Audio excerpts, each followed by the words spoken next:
a foretaste of glory divine, heir of salvation, purchase of God,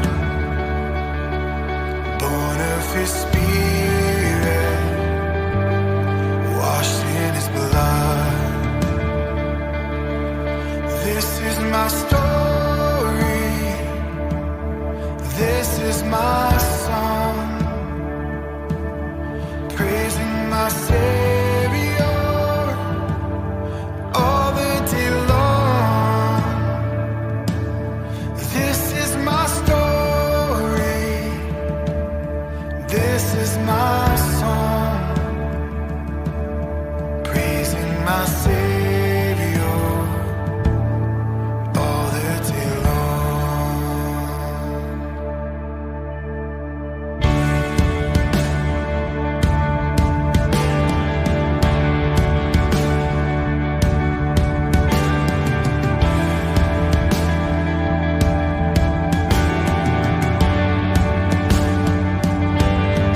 Perfect submission, always at rest.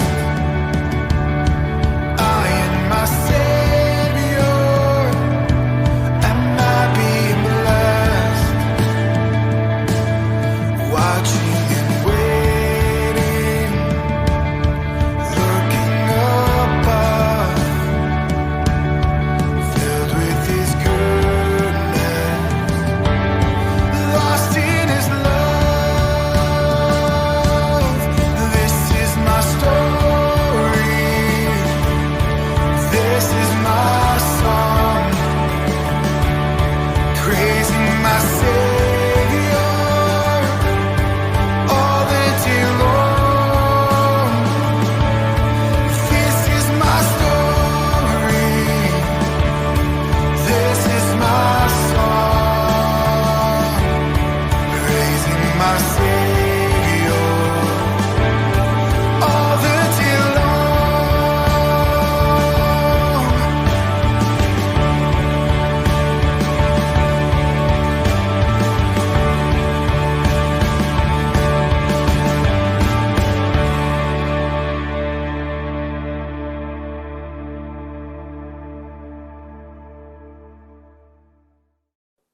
I believe in God, the Father Almighty, creator of heaven and earth.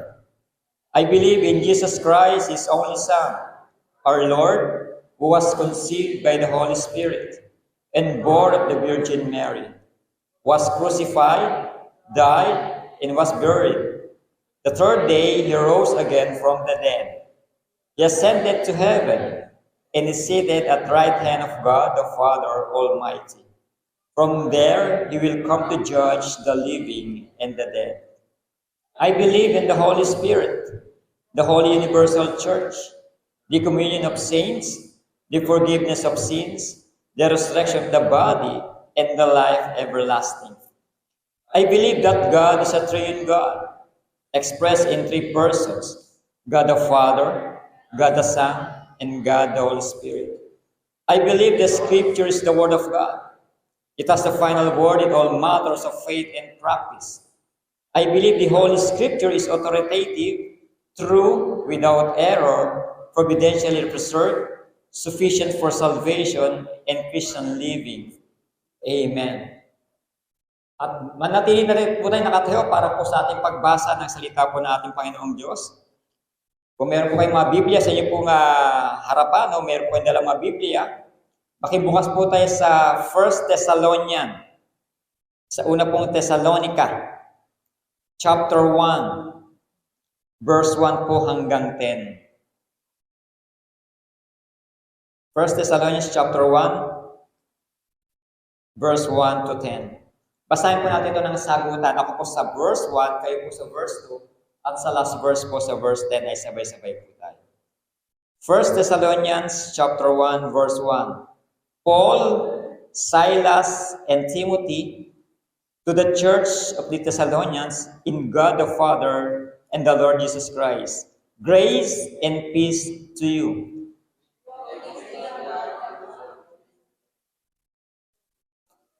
We continually remember before our God and Father your work produced by faith, your labor prompted by love, and your endurance inspired by hope in our Lord Jesus Christ.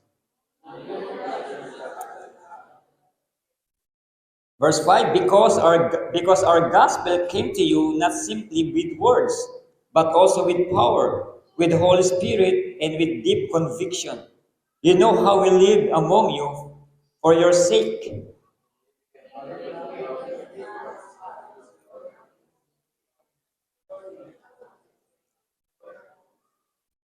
And so, you became a model to all the believers in Macedonia and Achaia.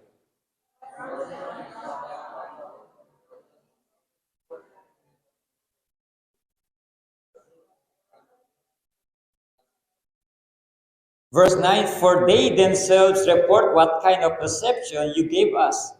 They tell how you turned to God from idols to serve the living and true God altogether, and to wait for His Son from heaven, whom He raised from the dead, Jesus, who rescues us from the coming wrath. Kami pasamandaling manalangin, muli kami patuloy nagpupuri, itinataas, itinatanggal, dinadakila, pinupuri ang banal mong pangalan sa lugar na ito. Salamat, Panginoon, dahil biniyaan mo kami ng itong pagkakataon na kami ay sama-sama makapagbigay ng papuri, pasasalamat sa oras na ito. At sa talatang aming nabasa, pagpalain mo nawa ang iyong salita na aming natunghayan sa oras na ito, na magamit namin ito, Panginoon, sa aming pang-araw-araw na pamumuhay. Sa iyo namin tinataas, pinagkakatiwala ang gawain na ito, at patuloy mong katagpuin ang aming mga puso sa oras na ito. Ito ang panalangin in Jesus' name. Amen. Makakaupo na pong bawat isa.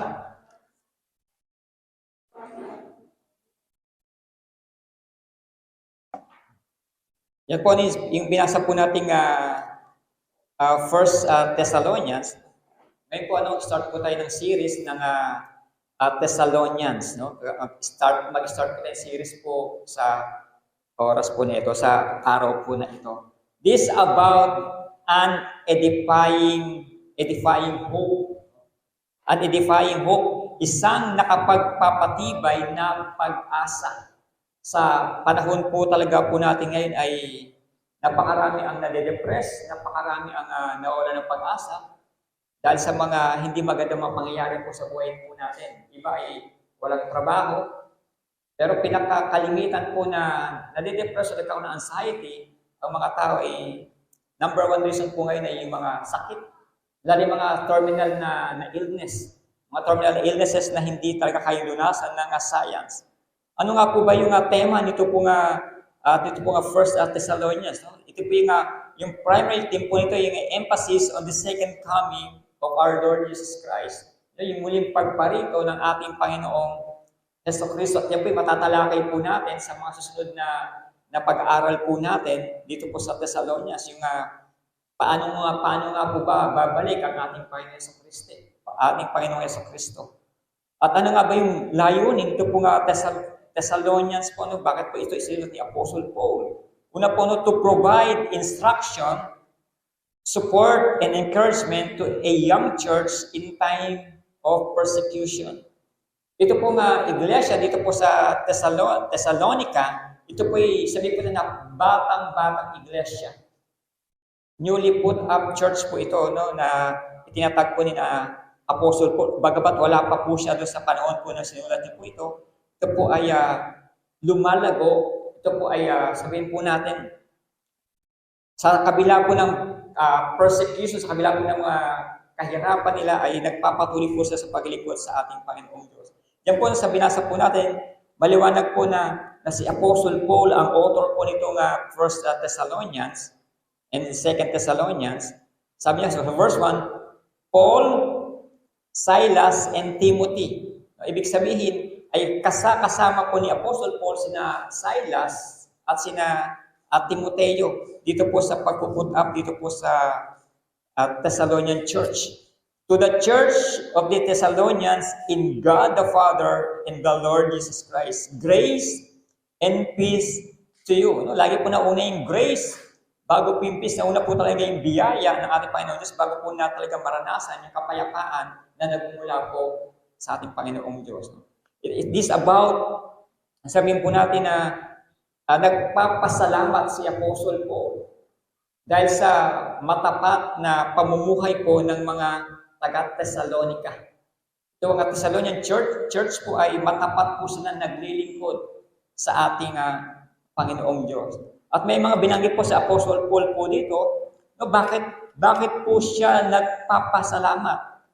Kung titingnan po yung heading po ng ipong Biblia, Thanksgiving for these Thessalonians faith, nakalagay po dyan. At ano nga ba yung reason? No? The reason for his thanksgiving. Ano ba yung dahilan ni Apostle Paul, bakit siya nagpapasalamat dito sa mga taga-Thessalonica? Ano yung dahilan? Bakit talaga napakagaang ng loob ni Apostle Paul dito sa mga taga-Thessalonica? Yung mga kapatiran niya po doon, yung mga kapwa niya mananampalataya, sabihin po natin, napakaganda na kailang relasyon, napakaganda na kailang samahan, sila ay nagtutulungan, nagpapanalanginan, at patuloy na nagpapatuloy sa paglilingkod po sa ating Panginoong Diyos. May apat na binabagit po din yung 4 evidences of election po na binabagit po dito ni Apostle Paul. Una po, sabi po niyan, the Word of God coming home with power. The Word of God coming home with power. Sabi po sa verse 5, verse 4, brothers, loved by God, we know that He has chosen you. Isa na po ito sa mga sabit na the Word of God coming home with power. Isa na po ito sa mga evidence of election. Kung bakit sila ay pinili at mahal po ng ating Panginoong Diyos. Because our gospel, ano yung gospel ba na tinutukoy po rito? Because our gospel came to you, not simply with words. Yung gospel na tinutukoy po ito ni Apostle Paul, yung ipinangaral po nila. Kung naalala po natin yung last na message po ng ating po anniversary, yung about the ancient gospel, at kasi sa panahon natin ngayon, napakaraming mga gospel po sa panahon po natin, sa generation po natin, napakaraming naglipa ng mga gospel. May true at may false gospel. But the true gospel is the ancient gospel. The false gospel yung sinasabi ng ating speaker nung nakaraang anniversary, yung una po watered down gospel, corrupted gospel, and the prosperity gospel. No, yan po yung mga false gospel po na tinatawag. Pero binabanggit po ni Apostle Paul po dito, because our gospel came to you not simply with words. No, hindi po inaangkin ni Apostle Paul yung gospel na galing sa kanya, kundi yung gospel, yung mabuting balita na mula o nanggaling po sa ating Panginoon Yesong Kristo na ipinasa po sa kanila at ipinapasa po nila doon sa mga kapatiran. Because our gospel came to you not simply with words. Hindi lang ito basta sinabi, hindi lang ito basta na binigkas ng isang tao o ng isang mangangaral, but also with power. With power. Merong kapangyarihan. Yung salita po ng ating Panginoon Diyos, kapag yan po ay nagmanifest sa isang tao, yan po ay kinakasihan ng Santong Espiritu. Yun po yung power, tinatawag po na kinakasihan ng Santong Espiritu. Ginagabayan ng Santong Espiritu yung mga salita po ng ating Panginoong Jesucristo, yung salita po ng ating Panginoong Diyos. No? Hindi lang po ito basta sinabi, hindi lang ito basta lumabas sa bibig ng isang tao, kundi ito ay may kasamang kapangyarihan na nagmumula sa ating Panginoong Jesucristo. And the message of Jesus Christ has power. Meron po itong kapangyarihan, meron po itong kapangyarihan na maghimala. Although hindi na po common sa panahon natin ngayon yung mga tao na gumagawa ng himala. It has power for miracles. Yung gumising po tayo sa umaga, himala na po yan. Yung sumikat ang araw sa umaga ay himala na po yan. Yung magkaroon tayo ng ganitong klase ng pagtitipon, isa po itong himala. Yung magkaroon tayo ng ganitong gawain, isa rin po itong himala. Ibig sabihin, napakaraming bagay na himala na nangyayari na minsan hindi po natin napapansin. But the message of Jesus Christ has power. Power for wonderful signs from God. And it has the power to change minds, hearts, and our attitudes.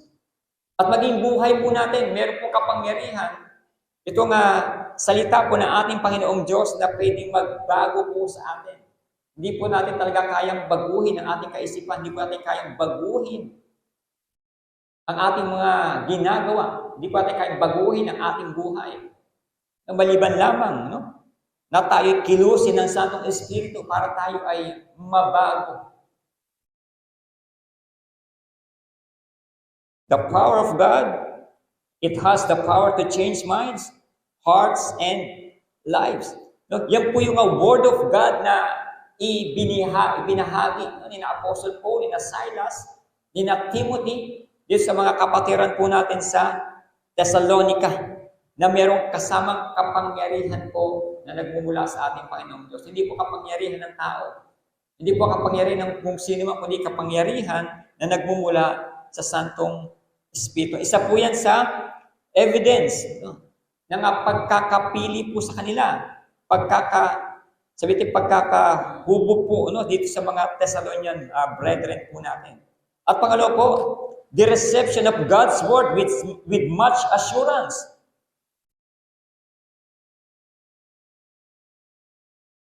With the Holy Spirit and with deep conviction. You know how we live among you for your sake. No? The reception of God's word with much assurance. Ibig sabihin, kagaya kinanta po natin kanina, blessed assurance. Maliwanag po na napakaraming mga patotoo sa salita po ng ating Panginoong Diyos na kailanman ay hindi pwedeng mawala ang ating kaligtasan. Kung ang nagbigay ng kaligtasan sa atin ay ang ating Panginoong Jesucristo, which is ating Panginoong Diyos, na makapangyarihan at wala nang mas higit pa sa Kanya. And I'm sure, yung kaligtasan na ibinigay niya sa bawat sa atin, yung mga nakatanggap ko na kaligtasan nagmumula sa ating Panginoong Jesucristo, yan po ay kailanman ay hindi mawawala. Hindi kailanman yan maaagaw ni numan. Hindi kailanman pwede yang mawaglit o mawala po talaga. Dahil yan po ay gawa ng ating Panginoong Diyos. Hindi po natin gawa yan. Kaya hindi imposible pong mawala ang kaligtasan ng isang tao. Kung ligtas po talaga yung tao po na yun. No? Ito yung pagtanggap po nila sa salita po ng ating Panginoong Diyos. Sila ay naniwala, nanampalataya doon sa ibinahagi ng mga apo, ng mga alagad, na salita po ng ating Panginoong Jesucristo, mabuting balita ng kaligtasan. No, kaya sila po ay assured. Meron po silang assurance doon sa salita, sa tapat at tunay na salita po ng ating Panginoong Jesucristo na ipinangaral po sa kanila. At nung kaila pong narinig, nung kaila pong tinanggap yung salita po na yun, nanampalataya po sila po tinanggap din po noon ng ating Panginoong Diyos. At pinagkalooban ng tinatawag na kaligtasan. No, kaya alam po ng mga taga-Thessalonica, alam po ng mga mananampalataya sa Thessalonica na sila po ay ligtas at yan po hindi po umuwawala.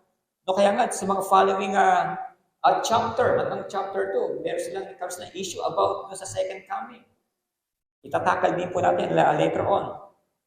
At isa pa sa mga sabihin po natin na evidence of election, the desire to be like Jesus. You became followers of us and of the Lord. That's verse 6. You became imitators of us and of the Lord. The desire to be like Jesus. Na din kanilang pagpupursigi, na sila ay mamuhay. No, nanayon po sa salita po ng ating Panginoong Diyos, sila ay handang maglingkod sa ating Panginoong Diyos. Talagang ini-imitate nila, ginagaya po nila. Yung naging example po na ginawa po ng ating Panginoon sa Kristo, at maging po mga pamumuhay po ng mga alagad. Kaya kung titignan po natin itong Thessalonian Church, isa po sila sa tinatawag na role model church. Role model church po ito po Thessalonica o Thessalonian. Sila po ay talagang matyaga at namumuhay po ng may kabanalan. No? The Word of God. No? Coming home with power, but nandito pa rin pala tayo. No? Okay, nung sa third the desire to be like Jesus. No? The desire to be like Jesus. No? You became followers of us and of the Lord. Meron sila talagang pagsusumikap na sumunod po sa ating Panginoong Jesucristo at maging sa aral po ng mga alagad. Nandito kailangan desire. Hindi po sila pinipilit. Kaya nga po, minsan nakakalungkot na sa iglesia. Bakit kailangan pang pilitin isang mananampalataya na dumalo sa mga gawain? And in fact, yun po ay, sabihin dapat innate na po yun sa isang Kristiyano na umaten sa mga gawain, lalo na po ngayong Sunday service. O sinasabi tingin Sabbath day. Dawa, nandun din po yung desire ng bawat isa na tayo ay makapamuhay na kagaya ng pamumuhay na ginawa ng ating Panginoon Jesucristo, kagaya ng pamumuhay na ginawa din ng mga alagad na sumunod po sa Kanya.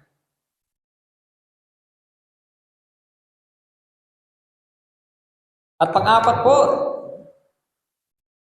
po na evidence ng kailang election, the existence of spiritual joy in spiritual service. The existence of spiritual joy in spiritual service. In much affliction with joy of the Holy Spirit. Tayo sa 6b. You welcome the message with the joy given by the Holy Spirit. The existence of spiritual joy in spiritual service. Kagaya po ngayon po ay linggo. Ngayon po ay araw para sa ating Panginoon Diyos. Hindi po ito araw para sa ating, araw natin para sa ating Panginoon Diyos. Hindi po ito araw para po sa atin. Ito po mga taga-Thessalonica, sila po ay bagamat nakaranas sa mga persecution, nakaranas po sa mga hindi magandang bagay, meron din po silang kahirapan na naranasan. Wala pa exempted po niya, may mga problems din po sila. May mga nade-depress din po sa kanila, may mga anxiety din po sila, marami din po sila mga isipin sa buhay. But, yung kanilang paglilingkod po sa ating Panginoong Diyos ay hindi po nade-diminish yung tinatawag na spiritual joy. Hindi po nawalang kagalakan sa paglilingkod po sa ating Panginoon. Bagamat sila nakaranas na maraming mga bagay na hindi maganda, hindi po nawawala yung kagalakan nila sa paglilingkod sa ating Panginoong Diyos. Hindi mo sila makikitaan ng panghihina, panlalamig, o yung mga negative na bagay pag pinag-usapan yung paglilingkod sa ating Panginoong Diyos. Kaya nga, sabihin nga, very well commended itong Thessalonian Church. You welcome the message with the joy given by the Holy Spirit. Ito nga mensahe na nagmula sa banal na Espiritu na tinanggap naman ng mga taga-Thessalonica na mayroong kagalakan sa kanilang mga puso, kaya ito nga sa atong Espiritu na nasa kanila sa pamamagitan ng salita po ng ating Panginoong Diyos, ito yung nag-uudyok po sa kanila na sila ay makapaglingkod ng tapat, makapaglingkod po sila ng sagana. The existence of spiritual joy. Ito yung kalimitang nawawala sa bawat isa. Yung spiritual joy na tinatawag. Yung kagalakan sa paglilingkod sa ating Panginoong Diyos. Kasi kung meron po tayong kagalakan sa paglilingkod po sa gawain ng ating Panginoong Diyos, kung meron po tayong spiritual joy, hindi po natin maiisip yung mga hindi magandang bagay. Hindi po tayo mag-iisip ng mga pangit na bagay, hindi po tayo mag-iisip ng mga hindi makakaganda, no, sa ating mga kapatiran. No, kundi ang isipin po natin ay kung paano tayo matapat na makakapaglingkod sa ating Panginoong Diyos. No, in much affliction, with joy, no, of the Holy Spirit. Kapag nawala po pala yung joy, no? Kapag nawala pa yung joy pala sa ating sa ating puso, mahihirapan pala tayo makapaglingkod ng tapat, no, sa ating Panginoon. Kasi ang mangyayari po niya, sa totoo lang po, no? Kapag wala ng joy sa ating puso, ang next na mararamdaman po natin ay burden na po. No? Burden na po yung gawain ng ating Panginoon Diyos. Kasi hindi mo na ini-enjoy eh. Hindi ka na nagagalak sa mga gawain. Samantalang noon, nung una kang na-born again, nung una kang natagpuan ng ating Panginoon Jesucristo, napakasipag po natin, napakasigasig po natin. Ang tawag nga nila ay napakainit natin. Napakainit. Wala pa ng gawain, naghahanap ka pa ng iba pang mga gawain. Gusto mong hilahin yung araw para makita mo ni mga kapatiran, makapag-fellowship na kayo. So, ganun po kainit tayo nung tayo po yung unang nakakilala, nung tayo pinasumpungan ng ating Panginoong Diyos. But, pag dumadating pala yung panahon, dumadating yung araw, minsan, nagda-die down o nanlalamig tayo. Nawawala na yung spiritual joy na tinatawag. Which is dapat yung pala yung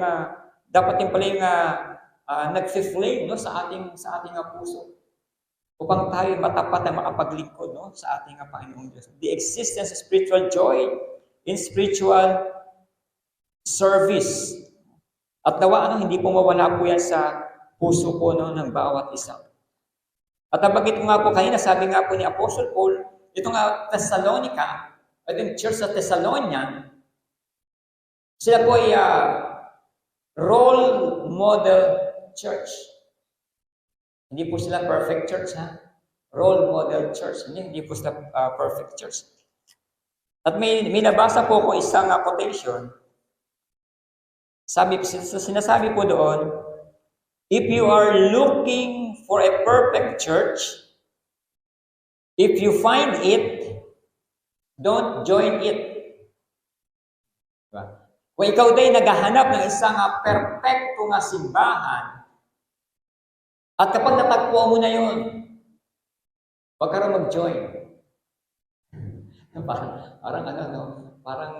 Parang hindi yata maganda. No?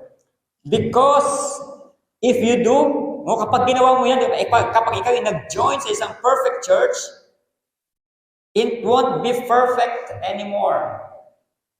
Kapag nag-join daw po tayo doon sa isang perfect church, hindi na daw po ito magiging perfecto. Ano yun? Dahil sa akin? Dahil sa atin? There are no perfect churches because there are no perfect people. Churches consist of people and nobody is perfect. Okay, yun po yung problema ng isang tao. Naghahanap tayo ng mga perfectong bagay, which is hindi naman tayo perfect. Parang naalala ko tuloy yung commercial yung commercial mga 90s yata yun. Parang pants. May magamit pa ng pants dito. May pants ba bang? May pants ba bang ngayon? Pants. Meron pa?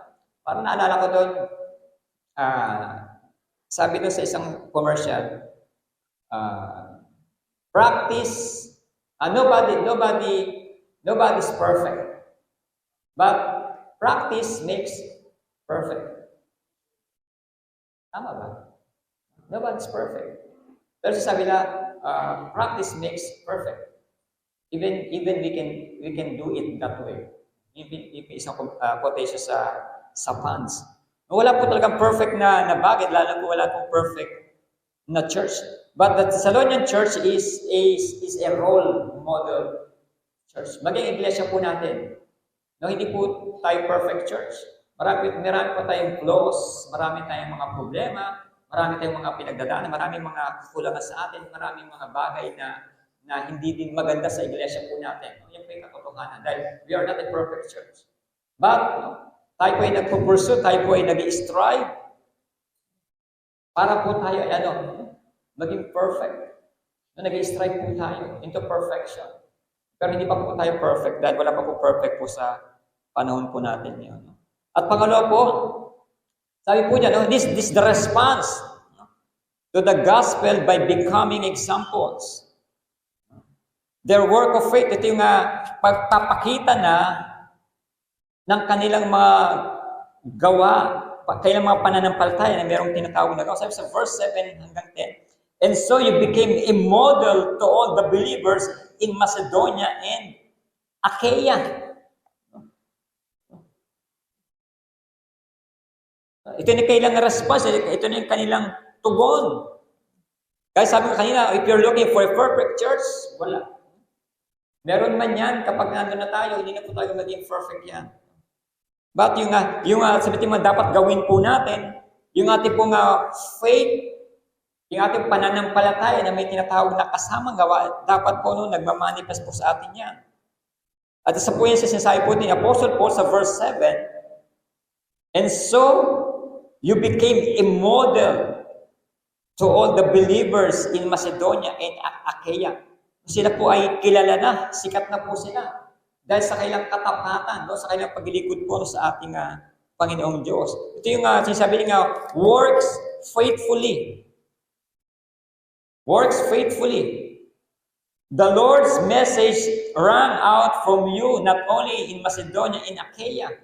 Your faith in God has become known everywhere. Therefore, we do not need to say anything about it. Verse 9, for they themselves report what kind of reception you gave us. They tell how you turned to God from idols to serve the living and true God. Works faithfully. Their faith produced work. Dahil ito yung meron po sa tinatawag na saving faith, ito ay nagpo-produce ng mga mabubuting gawa. Yun po yung nature ng true faith na tinatawag. Works faithfully. Sila ay matyagang gumagawa. Sila matapat na naglilingkod sa ating Panginoon Diyos. Ano man ang kailang mga pinagdaraanan. Kahit marami silang persecution din po. Laganap din po yung mga false teachers, false prophet din po sa panahon po nila.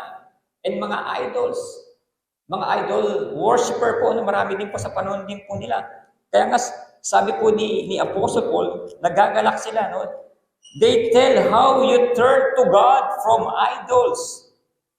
Nagagalak sila dahil marami nagpapatotoo.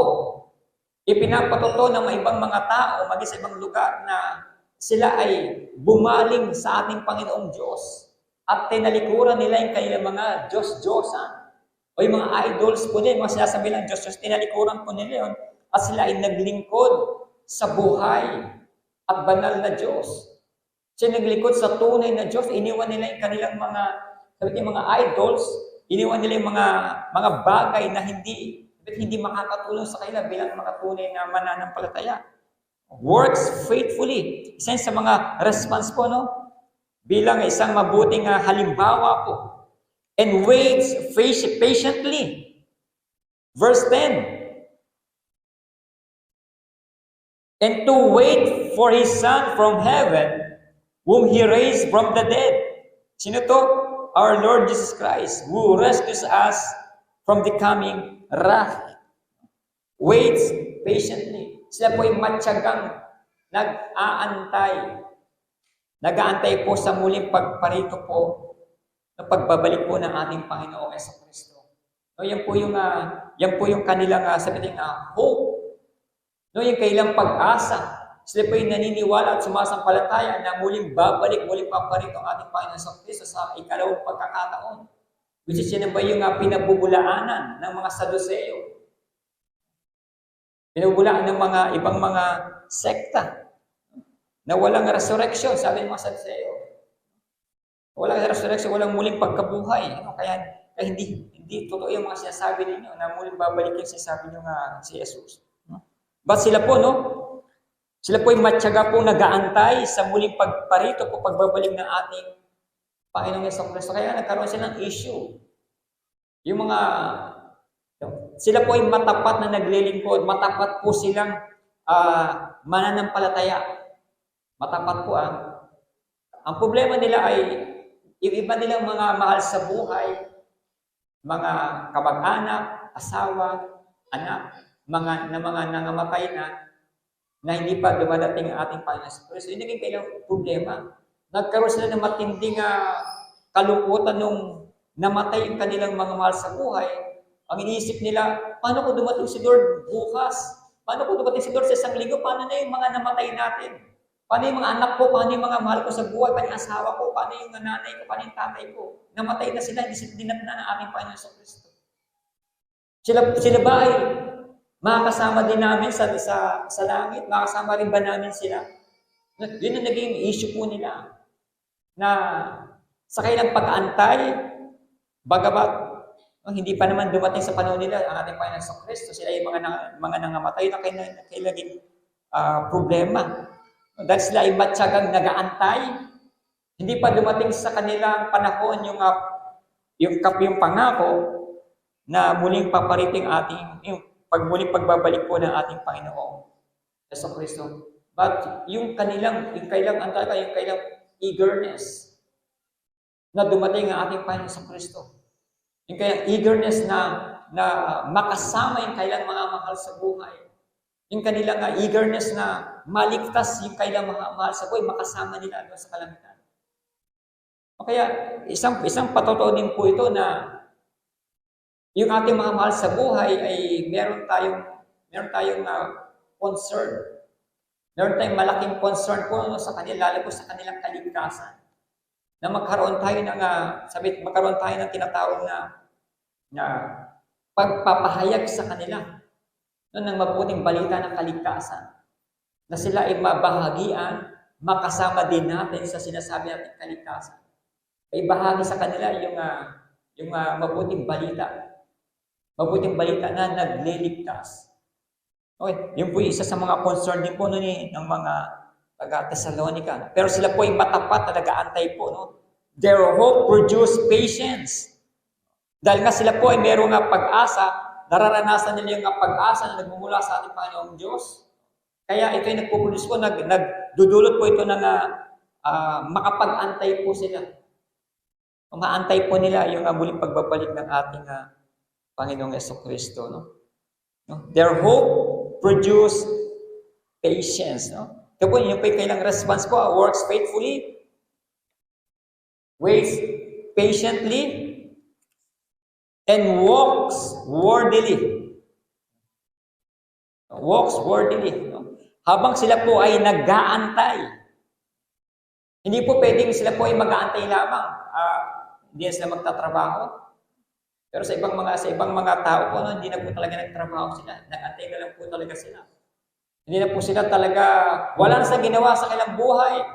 Kundi pumunta sa isang lugar na nag-aantay sa langit na muling pagparito ng ating Panginoon sa Kristo. Literal po talaga na mayroong mga tao sa panahon nila na literal na nag-antay.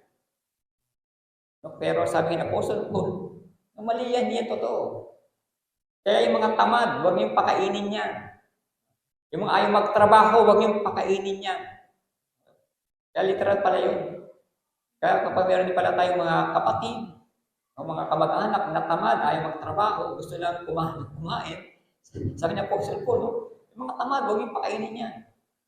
Dapat pagtrabaho niya, magtrabaho sila para sila ay merong makain.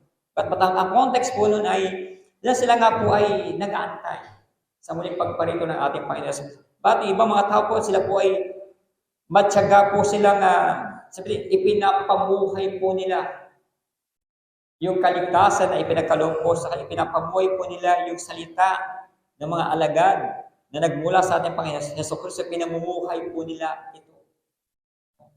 Walks worthily. Namumuhay po sila ng may kabanalan habang inaantay yung muling pagparito ng ating Panginoong Hesus Kristo. Kasi sa atin din po, no?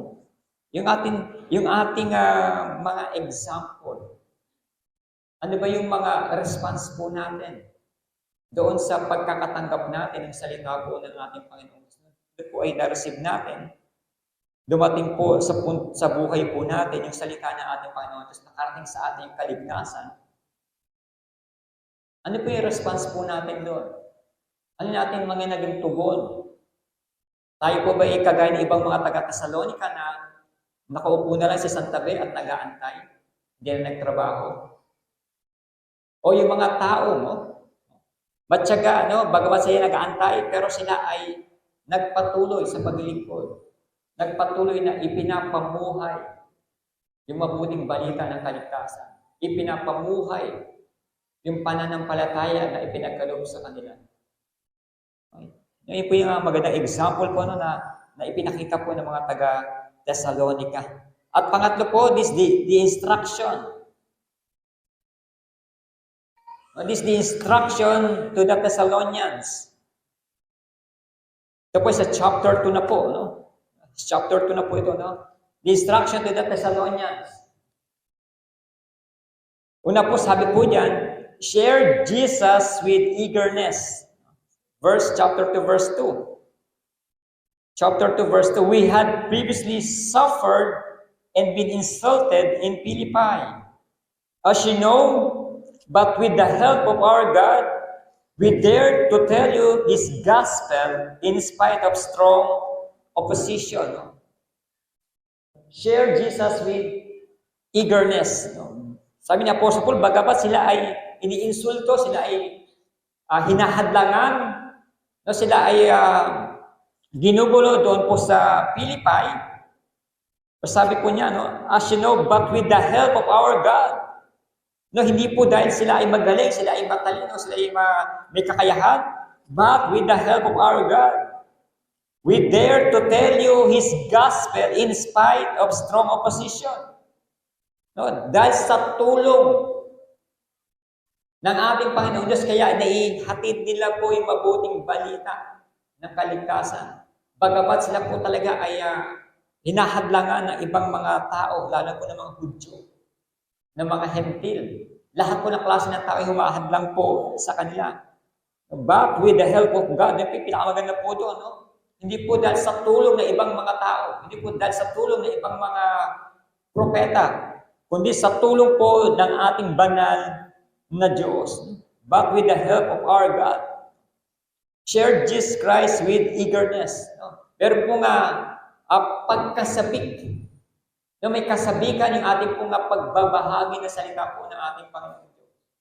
And even in our devotion, hindi lang po yung basta binasa po sinulat mo yung devotion mo, that's it, hindi po. Share Jesus with eagerness. Ibig sabihin, meron kang pagkasapik na habang ginagawa mo ay nagagalak ka, natutuwa ka.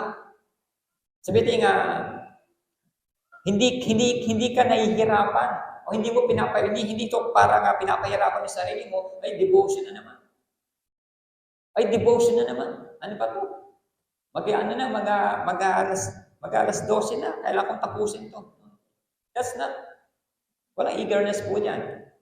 Eagerness yun na matapos mo, but yung joy na gawin mo yon, wala na po yun. Kasi burden na po sa atin talaga yun. Kasi inahabol mo na yung oras. Para matapos lang. Ang tawag po doon, in compliance lang. Wala po yung eagerness po doon. Isa po sa mga instruction po doon sa mga taga-Thessalonica. Share Jesus Christ with eagerness. And next, share with genuineness. Ibahagi natin ito ng may katotohanan o yung pagiging totoo. Sa totoo lang po, yung pagbabahagi po ng salita po ng ating Panginoong Diyos, hindi po yan basta-basta. Hindi po yan parang, okay, sabi mag-share, share. Kasi maraming bagay na pwede kang i-share sa pamamagitan po ng salita ng ating Panginoong Diyos, pero hindi na po siya totoo. Sabi po ni Apostle Paul, isa sa mga instructions sa Thessalonian, share with genuineness. Basahin po sa verse 3, hanggang 4, chapter 2. For the appeal we make does not spring from error or impure motives, nor are we trying to trick you. On the contrary, we speak as men approved by God to be entrusted with the gospel. We are not trying to please men, but God who tests our hearts. Sabi po dyan, the genuineness of your calling. Yung pagbabahagi po ng salita po ng ating Panginoon Diyos ay kasama po sa pagkakatawag po sa atin yan na ibahagi po natin to ng may katotohanan. For the appeal we make does not spring from error or impure motives. At hindi din yung may mga maling motibo sa pagbabahagi ng salita ng ating Panginoon. Kaya nga po nakakalungkot po sa panahon natin ngayon. May mga recent survey at ito yung binabalik sa atin ng mga unbelievers na ang religion sa panahon daw natin ngayon ay ginagawa ng negosyo. Ibig sabihin yung pangangaral ng salita ng ating Panginoon Diyos sa panahon natin ngayon ay ginagawa ng negosyo, pinagkakakitaan na. No, yun po yung nakakalungkot po no, na pananaw din po ng ibang mga tao. Sabi niya, kung gusto mo yumaman, magtayo ka ng religion. Mangaral ka ng salita ng Diyos. Sabi ni Apostle Paul dito, for the appeal we make does not spring from error or impure motives. Dahil nga maling kailang motibo doon sa pagbabahagi ng salita ng ating Panginoon Diyos. Ang kailang motibo ay to gain riches. Kasama po sa prosperity gospel. Yun po yung motive po nila, no? Magkamit ng mga kayamanan. But isa sa mga instruction po ni Apostle Paul, instruction po ng Biblia, does not spring from error or impure motives. Nor are we trying to trick you. We are not trying to please men, but God. Kaya sa pagbabahagi po ng salita po ng ating Panginoon Diyos, ang piniplease po natin dito, hindi po tao, kundi si Lord. Kasi tayo po yung instrumento ng salita po ng ating Panginoon Diyos. Kaya kung hindi po tama yung ating ginagawa, hindi po tama yung ating pagkakagamit sa salita po ng ating Panginoon, hindi po talaga mapipili si Lord. Kung hindi po tama yung pagkakagamit natin sa appliances na binili po natin, hindi po talaga matutuwa ang manufacturer niyan. Imagine yung air fryer ninyo, ginawa mong air fryer, ginawa niyong washing machine. Hindi po talaga matutuwa ang manufacturer. Kasi yung air fryer is intended for heating. Mag-init lamang ng mga bagay-bagay. Hindi siya para paghugasan ng plato, hindi siya para paglinisan ng tubig. Maling paggamit. Tapos ibabalik mo sa supplier, sabi mo, hindi naman gumagana yung air fryer mo. Paano ba ito ginamit? Nilagyan ko ng tubig, nilagyan ko ng damit. Pinaikot ko. Hindi taga-gani, hindi taga mag-work yan kasi hindi po siya intended para doon. Ganon din po yung pagbabahagi ng salita po ng ating Panginoon Diyos. Kung mali ang ating motibo, mali ang ating ginagawa, hindi po talaga malulugod ang ating Panginoon. Kasi sa Apostle, we are not trying to please men, but God, who tests our hearts. Alam ni Lord kung ano yung laman ng ating mga puso, yung ating mga motibo, maganda man o pangit ang ating motibo, alam po yan ng ating Panginoon. Kaya wala po may itatago sa atin. Wala po itatago sa Kanya. Lahat po ay alam po niya patungkol po sa atin. Kaya kahit yung mga taong mabubulaklak ang mga dila, kahit po yung mga taong napakadaming alam ng mga memory verse, hindi po yan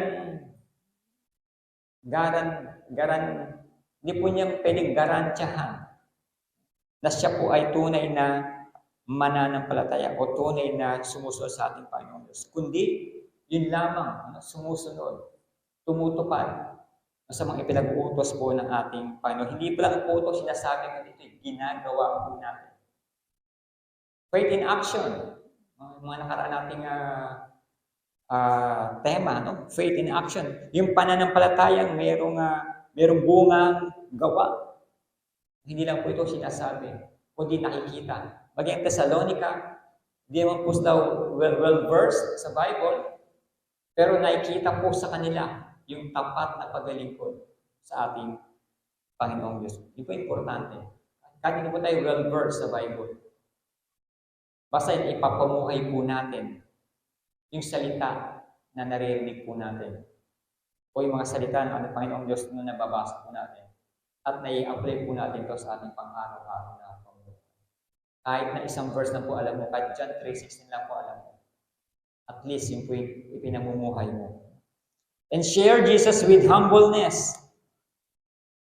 Share Jesus with humbleness. Sabi nga po dito ni Apostle Paul, you know, sa verse 5, we never use flattery, nor did we put on a mask to cover up greed.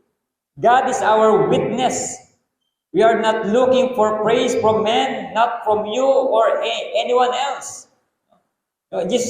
Share Jesus with humbleness. Meron tayong kababaang loob, meron tayong pagpapakumbaba sa pagbabahagi ng salita po ng ating Panginoong Diyos. Ay Apostle Paul, sabi ng Biblia, they did not seek to flatter. Hindi po sila nagmamataas.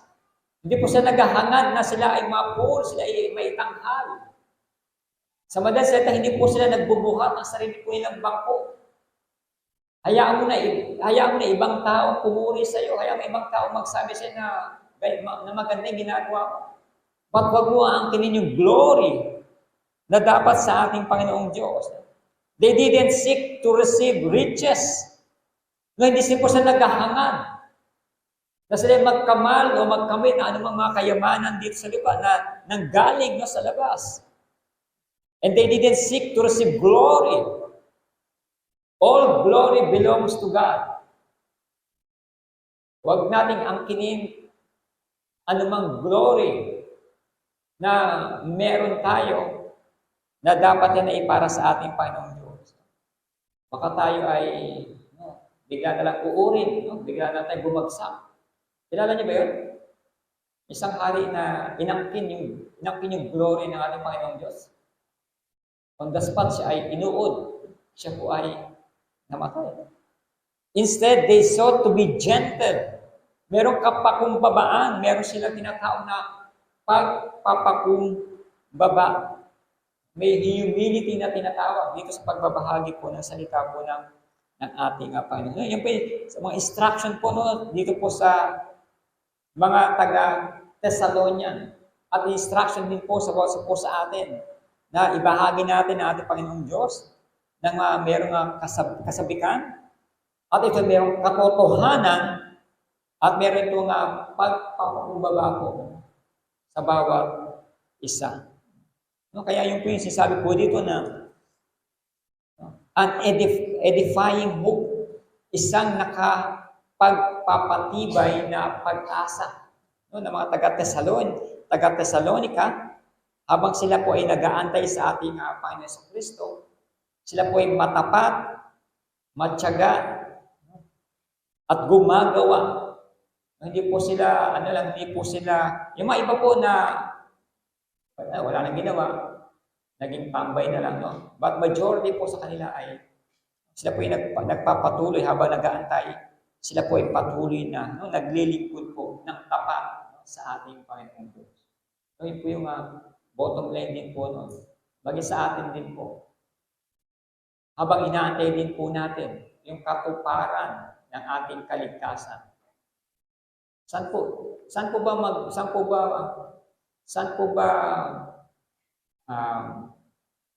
mafulfill? Saan po ba yung katuparan ng ating kaligtasan? Pagdating po natin sa langit. Pagdating po ng ating Panginoon Jesucristo, doon po magkakaroon ng katuparan yung ating kaligtasan. Mapufulfill po lahat po yan pagdating ng ating Panginoon Jesucristo. Kaya yung pagdating ng ating Panginoon Jesucristo, meron din po tayong kasabikan po dapat yan. Para po tayo mga anak na nag-aantay sa ating mga magulang na darating galing abroad. Na gusto nating hilahin na dumating na sila, bumalik na sila. Kasi sila ay maraming una-una, madaming dalang regalo, siyempre, maraming pera pagkaling abroad. No? Maraming regalo, maraming mga chocolates, maraming bagay na dala-dala. Nawa, ganun din yung attitude po natin. Kapag pinag-usapan na yung muling pagparito ng ating Panginoon Yesus Cristo. Meron tayong kasabikan na dumating na si Lord. Pero ang iba sa atin, Lord, wag ka munang dumating. Lord, wag muna ngayon kasi nag-enjoy pa ako.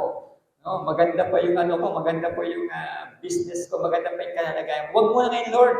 Saka na, Lord, ipagpaliban mo muna. Hindi, no? Hindi dapat ganun mag-attitude po natin.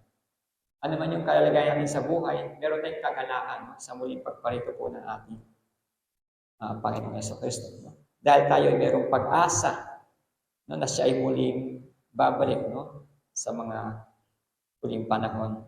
No, sa ating pong pagtatapos, sa ating pong conclusion,